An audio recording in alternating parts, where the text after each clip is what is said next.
Georgia Congressman and member of the Energy and Commerce Committee, Buddy Carter, joins us now. Congressman, good morning to you. So we just got word that a gallon of gas prices just hit $4.25 a gallon. The previous record high was $4.11. So we have passed that. We need to get gas prices down fast. How do we go about doing that? Well, we unleash American energy. We unleash our natural resources that are here. Keep in mind that over a year ago, we had energy independence in this country.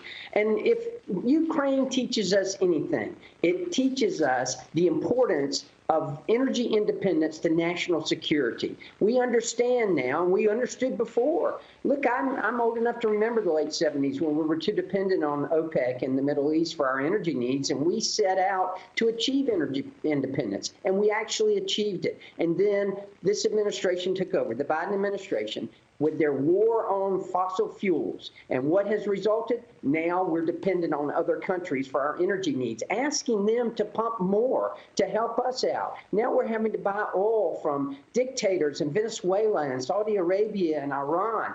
That is not America. We have the resources here. We just have to simply turn the switch on and unleash our energy sources here.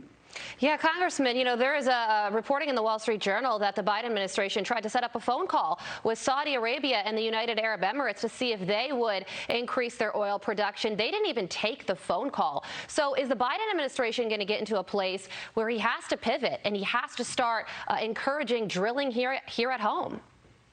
I certainly hope so. You know, I always like to say that it's never too late to do the right thing. And that is the right thing. Yes, it's going to take a while to ramp up. It won't happen overnight, but we need to do it, and we need to do it now. And we need to always remember the importance of being energy independent. In fact, we had achieved energy dominance over a year ago. During our administration, during the Republican administration, we were actually exporting oil. We had to change legislation here in Congress in order to be able to do that. But we had achieved that. We didn't throw it all the way. The Biden administration threw it all away. Yeah, and you know, I'm wondering, because a lot of people talk about how oil trades on the futures market. So if the Biden administration signals, listen, we're going all in on energy independence, we're going to restart the pipeline, we're going to drill, how quickly could gas prices go down? Well, it could be a matter of days, a matter of weeks. And certainly this will help the stock market. It will help everything. I mean, that encouraging sign that we are going to do the right thing finally, that will help our economy. There's no question about it. And look, these gas prices, they are impacting the people who can least afford it, the working class, the middle class, those people, the single mom who's having to buy gas to drive to work, to provide for her family. Those are the people who are hurting the most by this. The upper class, they can afford it, but not the middle class, not the working class. Yeah, I know. And the president has made it very clear he isn't going to raise taxes on people making less than $400,000 a year. But you look at gas prices just going through the roof, and that is a tax. And yesterday during President Biden's speech, he said that the best way to cut energy costs is to go electric, buy electric vehicles. So the president's solution to this is for people who can't even afford gas in their car to buy a $60,000 electric vehicle. How is that realistic? It is not realistic, and Joe Biden is not living in a realistic world. I mean, this is simply ridiculous to think that someone could afford that. Mr. President, we need you to do the right thing. It's never too late to do the right thing. Turn the switch on, unleash the natural resources that we have an abundance of here in America.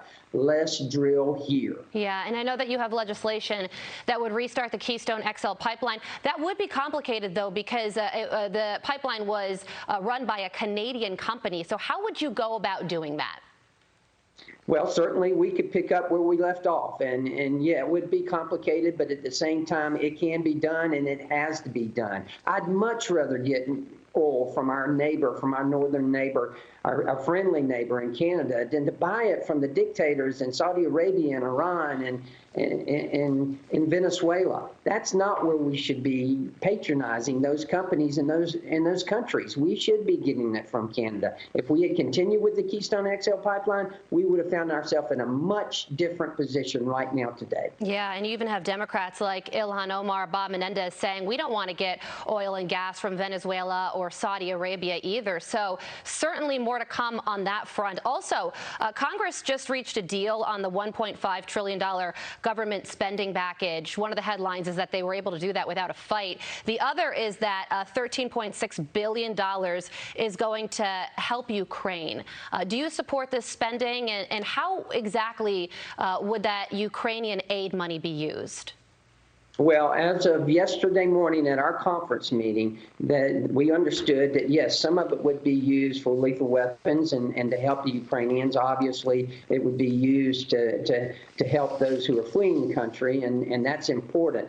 But keep in mind that the package that was explained to us at conference yesterday, yes, that's a package that I think that we could support and that I could support. It included the Hyde Amendment, included increase in defense spending. If none of that changed during the day, if it remained basically the same, then yeah, I think there's something that we can all coalesce around. Yeah, and I know that there's this big conversation, big back and forth going on right now about the MiG fighter jets. It kind of developed overnight.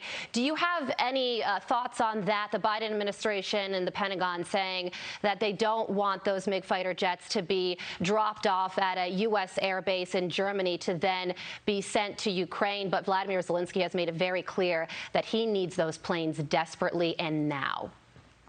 Well, he does need them now. And again, this is a situation that perhaps could have been avoided. It could have been avoided if we had responded earlier. We knew Russia was going to do this. I was in Europe 2 weeks ago, in Brussels and in Munich, and we knew it was imminent. I was over there on the 22nd of February whenever Russia did invade full force, and we knew this was coming. If we had provided them with more weapons during that time, then they could have defended themselves even better. But, you know, this was a surprise from the Polish government, from the people of Poland, and I hope the administration will look at it carefully.